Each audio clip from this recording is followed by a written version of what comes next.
Lula fez esta semana a primeira grande reunião ministerial de 2024, um freio de arrumação no governo, para traçar estratégias e tentar recuperar a popularidade, já que várias pesquisas vêm mostrando, nos meses de fevereiro e março, uma queda na aprovação ao governo, especialmente entre alguns setores. Nós vamos ver isso agora. Nesta semana, uma outra pesquisa confirmou a mesma tendência. Não é uma queda assim espetacular, que o governo foi para o buraco, não é nada disso, mas é uma redução, é o sinal amarelo que se acende para o governo.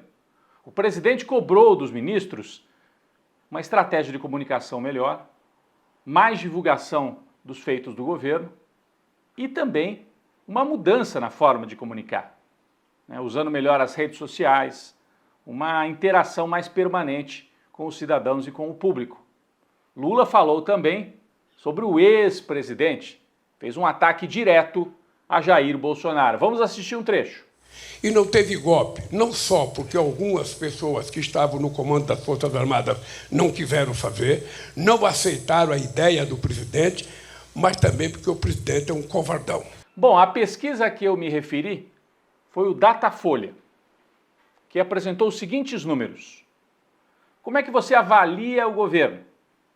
Ótimo, bom, 38% dos brasileiros. Uma queda de 3 pontos em relação a dezembro. Então diminuiu um pouco, a gente tem a curva aqui, diminuiu um pouco a aprovação. Ruim, péssimo, 35%, aumento de 3 pontos. Então a curva do ótimo, bom cai um pouco e do ruim, péssimo sobe, quase empatando. E há um percentual de brasileiros, 33%, que avaliam o governo como regular. Bom, a pesquisa Datafolha traz, portanto, mais um sinal amarelo, especialmente a queda se deu entre evangélicos e na classe média. São os setores onde isso aparece com mais força. Entre os católicos, a curva de aprovação é constante. Então, isso faz a gente pensar que aquela declaração que o Lula deu, presidente, em relação a Israel, mexeu com setores muito próximos aos neopentecostais, aos evangélicos, que têm uma ligação com Israel. Quando o Lula disse que o que está acontecendo lá na Palestina é um massacre promovido por Israel, que lembra o Holocausto do nazismo, essa declaração foi muito criticada e atacada pelos setores da extrema-direita, especialmente evangélicos. E isso tem um reflexo na popularidade. Curioso é que isso acontece apesar das boas notícias na economia. Você deve conhecer alguém que não tinha trabalho e agora tem. Ou que fazia um trabalho esporádico e agora consegue fazer o trabalho permanente. A situação melhorou um pouco. Não é assim uma melhora espetacular, a verdade é essa. As pessoas estão conseguindo trabalhar um pouquinho mais. E esta melhora se reflete em números. Por exemplo, no mês de janeiro, o Brasil gerou 180 mil empregos com carteira assinada. É um número fortíssimo para o começo de ano, né? Chama a atenção este número. Comércio melhorou, setor de serviços também melhorou. E já há a previsão de que o PIB de 2024 vai ficar acima do que o mercado previa. Pode ficar aí entre 2,5% e 3% de crescimento. Acontece que lá na ponta, esses números, lá na ponta, não tem um reflexo tão forte. Por quê?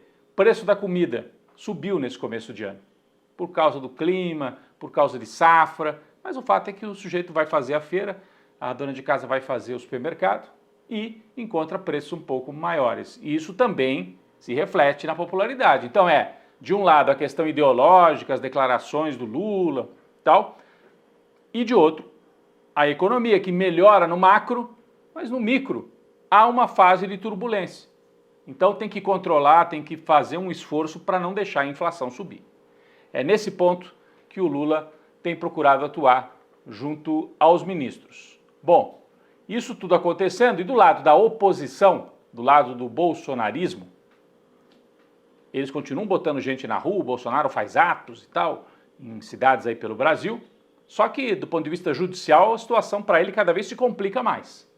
A fila dos processos andou.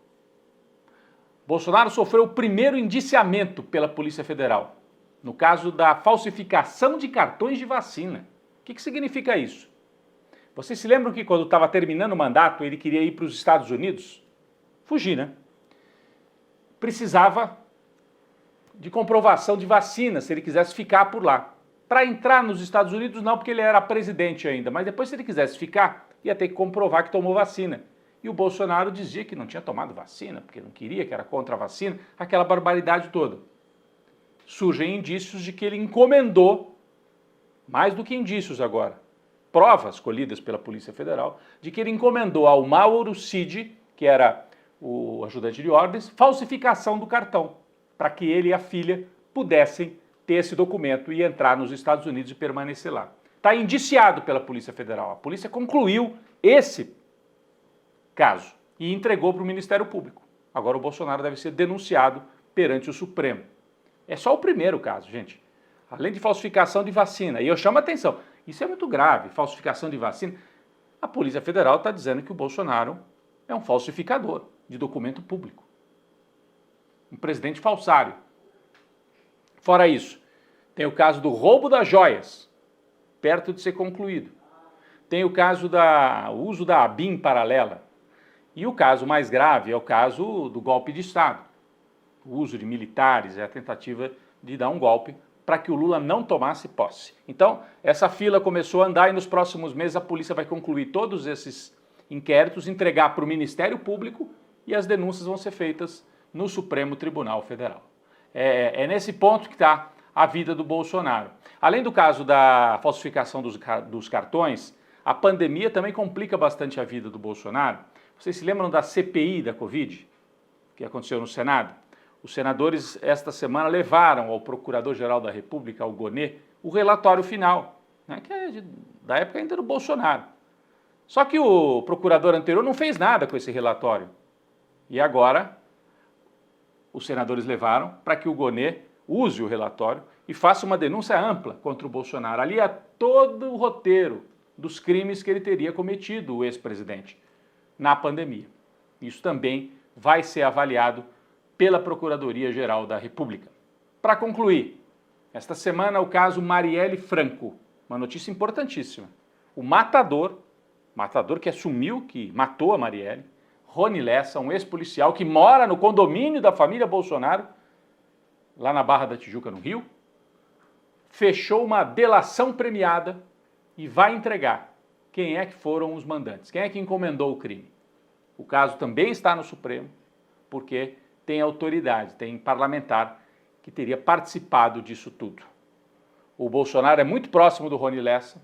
Quando o Rony Lessa, que é um matador profissional, sofreu um atentado naquelas guerras de gangues lá no Rio, perdeu parte da perna, o Bolsonaro foi pessoalmente tentar ajudá-lo num hospital que faz reabilitação para quem perdeu, por exemplo, uma perna. Então, o Bolsonaro tem muita ligação com essa turma dos matadores profissionais do Rio de Janeiro, e o caso Marielle parece que agora se aproxima do fim. Nos próximos dias a gente vai saber quem foram os mandantes e qual a motivação desse crime que completou 6 anos no Brasil.